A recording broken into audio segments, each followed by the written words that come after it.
Muy bien, estimados colegas.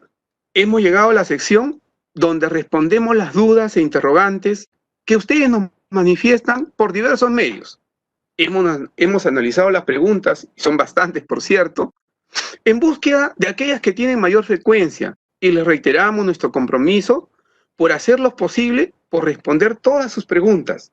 Sin embargo, si el tiempo no lo permite, les brindamos nuevamente el enlace para que ingresen a las preguntas frecuentes que responden a muchas de las dudas propuestas el día de hoy, y en anteriores directos lo invitamos a revisar el siguiente enlace. Quiero ahora más bien que me permitan solo un momentito para llevarlos hacia el trabajo de... No lo tengo, permítame un momento. Quiero compartir acá. Aprendo en casa. Muy bien, ya estoy y estoy compartiendo con ustedes Aprendo en casa. Quiero que vayamos a ver, porque ustedes seguro dicen, bueno, pues hay cantidad de preguntas que se han planteado ahora, ¿sí?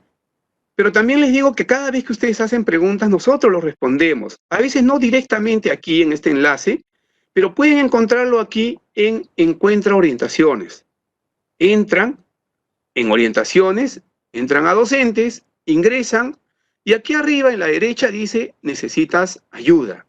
Y aquí pueden encontrar ustedes las preguntas frecuentes. Es decir, aquellas preguntas que ustedes hacen y que tal vez por el tiempo no los podemos responder aquí.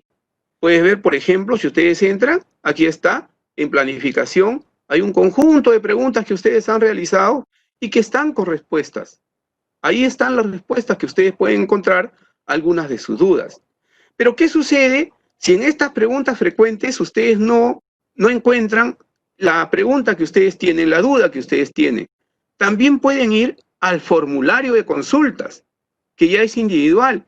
No necesitan poner su nombre, suficiente su DNI, pero sí tienen que colocar, ojo, su correo electrónico para que puedan recibir directamente una respuesta. Quería solo un momentito compartir ese espacio con ustedes porque me parece interesante que sepan que pueden acudir a estas preguntas frecuentes o hacer también consultas directamente a través del formulario de consultas. Muy bien, vamos a responder algunas preguntas, ¿ya?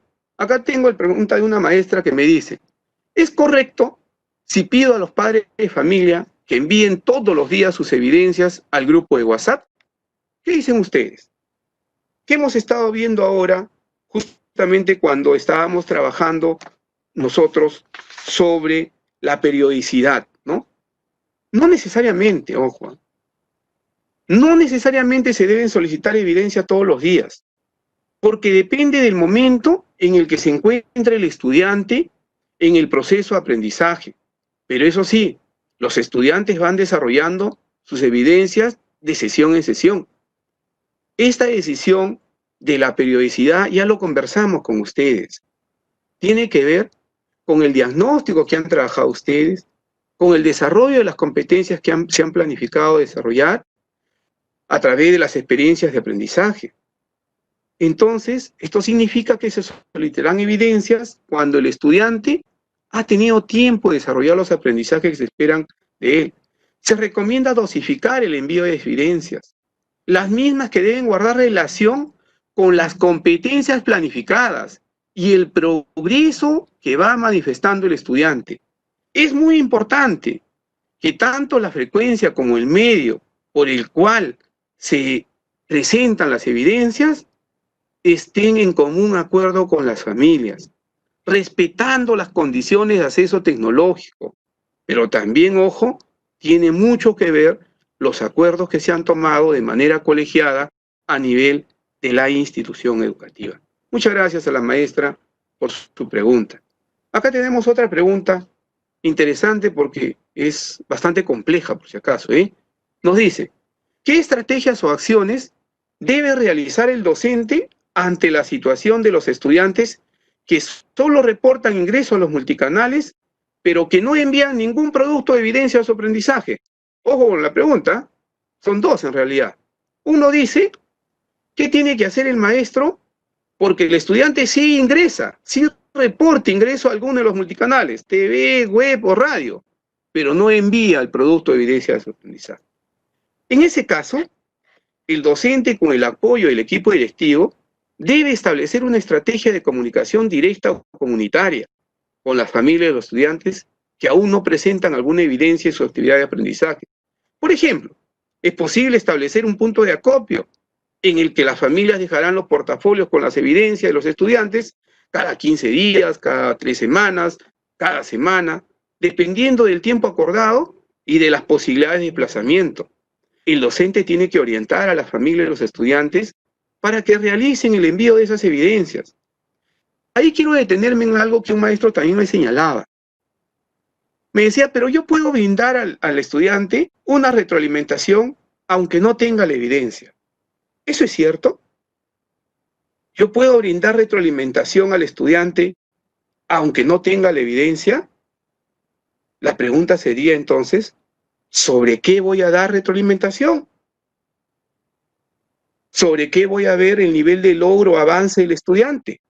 Lo que yo puedo dar en ese caso son orientaciones, ayudas, pero no estoy brindando retroalimentación. Por eso es importante, colega, que recojamos las evidencias, busquemos canales comunitarios, pero tenemos que buscar medios de comunicación para que podamos tener las evidencias y brindar una retroalimentación al estudiante acerca de lo que está logrando hacer y todavía lo que le falta mejorar. Es necesario orientar a los estudiantes para que organicen sus portafolios. Y ahí tenemos un fuerte trabajo con las familias para que ayuden. Y ya le hemos dicho que cuando hablamos de portafolio, no nos estamos refiriendo a que el estudiante compre algo físico. Puede ser algo que ya tiene en casa. No necesariamente un estudiante que tiene todo el dominio de un entorno virtual y puede hacer un drive, va a tener que presentar sus evidencias impresas. Lo puede compartir con ustedes a través del drive, pero son diferentes estrategias que se pueden hacer. Veamos la estrategia 3. Disculpen, la pregunta número 3. Me confundo porque parte por ahí, parte diciendo, ¿no? Señala el maestro, dice, en la estrategia Aprendo en Casa, ¿a qué se le llama actividades complementarias? Interesante.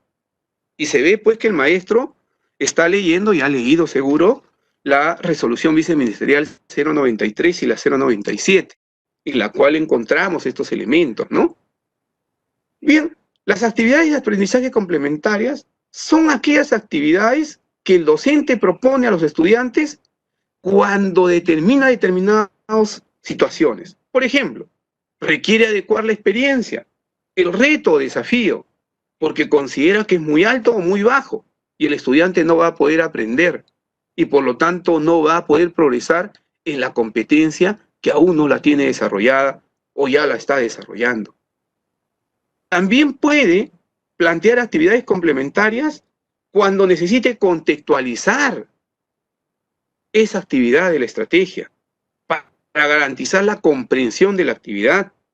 De igual manera, puede también desarrollar actividad complementaria realizando cambios para que la actividad se adecue a los niveles de competencia y saberes de los estudiantes.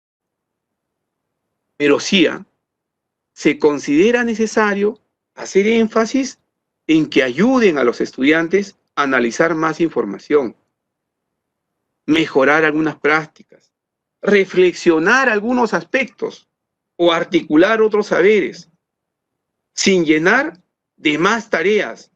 No se trata de que yo les doy todas las tareas de la estrategia Aprendo en Casa, pero además les doy otras tareas más. Lo que tiene que hacerse es reemplazar una con otra, si no también vamos a generar estrés en el estudiante. Por eso estamos hablando de adecuación en el aprendizaje.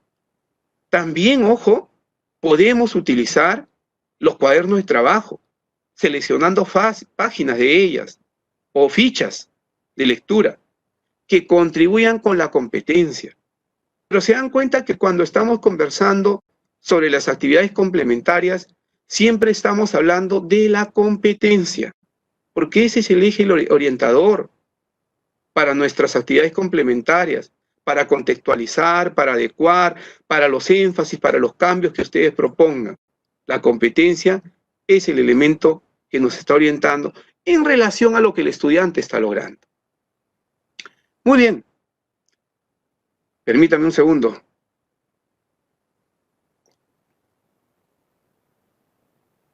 Una pregunta más.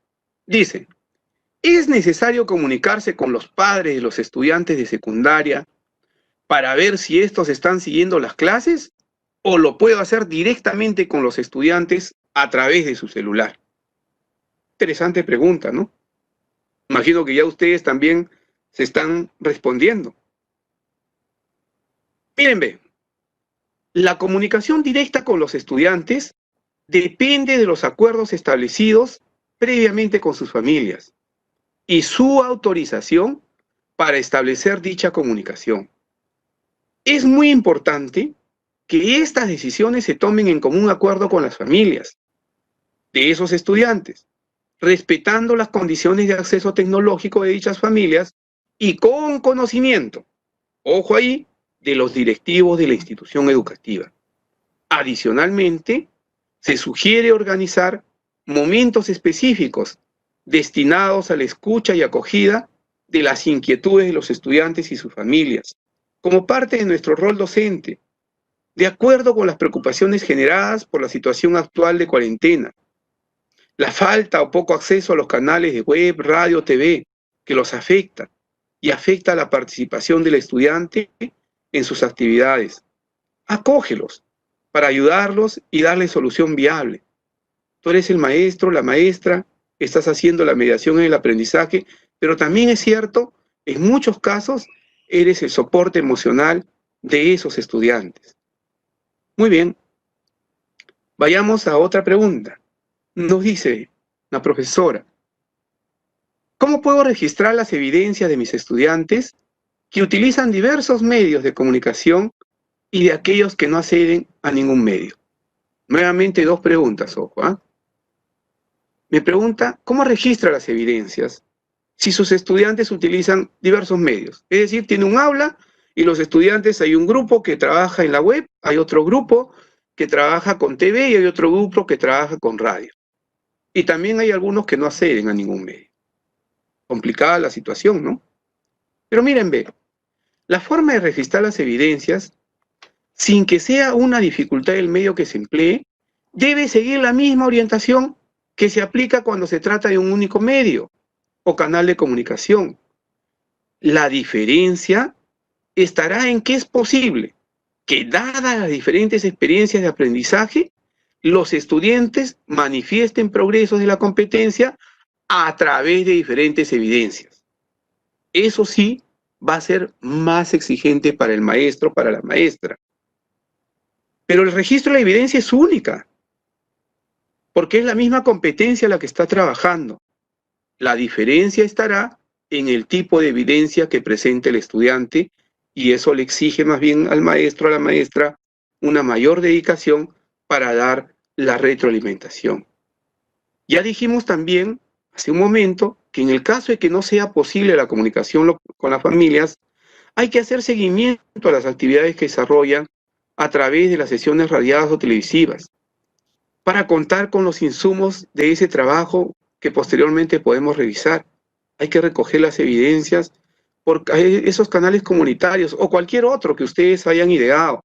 Y he visto de verdad publicaciones de muchos maestros y maestras y quedo muy alegre, muy satisfecho, porque han usado ustedes canales de comunicación distintos y variados, pero tienen contacto con las familias de sus estudiantes y sé que están haciendo un buen trabajo y cada vez mejor. Por eso espero que esta transmisión, este directo, nos vaya ayudando. Vayamos con una última pregunta y les pido disculpas nuevamente por no responder a todas porque son muchísimas, pero ya les dije que en las preguntas frecuentes o en las consultas directas también podemos seguir atendiéndolos. Nos dice acá el profesor, nos dice, ¿cómo se realiza el monitoreo a los estudiantes? Y ahí hay que recordar lo que nos plantea la resolución viceministerial 097, que detalla que una de las acciones a tener en cuenta por el profesor, por la profesora, para el desarrollo de las actividades pedagógicas es el monitoreo. El monitoreo, entonces, es el seguimiento, el avance al avance de los estudiantes a través de los medios de comunicación establecidos con ellos, para que les cuente cuáles son sus dificultades, cómo desarrollan las actividades, qué aprendizajes han desarrollado, qué ayudas o soportes requieren. Para realizarlo, el docente tiene que planificar las estrategias de acompañamiento y monitoreo para el desarrollo de las actividades de aprendizaje con el apoyo de las familias. Todo ello, por supuesto, previamente acordado, como ya se ha mencionado. Debe mantener comunicación con las familias, según los acuerdos previos establecidos, para brindar a través de ellos opciones, recoger información de cómo se están desarrollando esas actividades. Como parte de este monitoreo, es necesario también sistematizar la información sobre el recojo y avance de los estudiantes, así como el número de estudiantes por clase que lograron tener acceso a las estrategias y recursos brindados durante la etapa a distancia.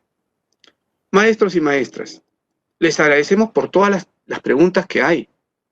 No podemos responder a todas, pero espero haber respondido a algunas que creo que son las más recurrentes. Bueno, es muy importante que para culminar esta sesión hagamos un recuento de algunas conclusiones. Veamos. La primera conclusión, la retroalimentación es parte fundamental de la evaluación formativa. ¿Y en qué consiste la retroalimentación? En la devolución de información a una persona, al estudiante, en la que se describe sus logros o oportunidades de mejora en relación con los criterios de evaluación. Ayuda a comprender modos de aprender, a valorar procesos, resultados, a autorregularse y orientar al estudiante hacia la autonomía de su aprendizaje. Una segunda conclusión es que el recojo y análisis de evidencia nos permiten tener acceso a información valiosa para realizar una retroalimentación oportuna, apropiada y precisa, sabiendo qué ha logrado el estudiante y qué le falta para mejorar. Por último, la tercera conclusión que podemos precisar ahora, es importante realizar una retroalimentación formativa, elaborando un comentario en el que se describe lo que el estudiante aprendió de la actividad o lo que necesita ser mejorado, mencionando las estrategias utilizadas para aprender y provocando la reflexión, metacognición o metaaprendizaje del estudiante. Bueno, con las respuestas y las conclusiones, paso a agradecerles por su participación, ya que nos ayuda a seguir mejorando en esta nueva etapa que se nos ha presentado como un gran desafío, tanto a nivel del Ministerio como de la Nación. Recuerda que la retroalimentación es fundamental para el rol de mediadores de aprendizaje. Ustedes construyen su identidad docente en ese entorno virtual, en ese entorno remoto, a partir de la mediación, a partir de la retroalimentación. Debemos buscar la forma más viable de estar en contacto con los estudiantes y sus familias para que podamos recibir sus productos y darles la retroalimentación oportuna y pertinente que les permita avanzar en su desarrollo de las competencias. Quería invitarlos también a que se inscriban, maestros y maestras, al tutorial para el diseño y gestión de proyectos. Ya está, por si acaso, en el portal de Perú Educa la preinscripción para el tutorial para el diseño y gestión de proyectos. Asimismo, también los invitamos al curso de competencia digital. No quiero despedirme, colegas, maestros, maestras, sin agradecerle por su valiosa participación y entusiasmo por este tipo de actividades. Nos motiva a esforzarnos mucho más, a estar con ustedes mucho más cerca. Muchas gracias y hasta una próxima oportunidad.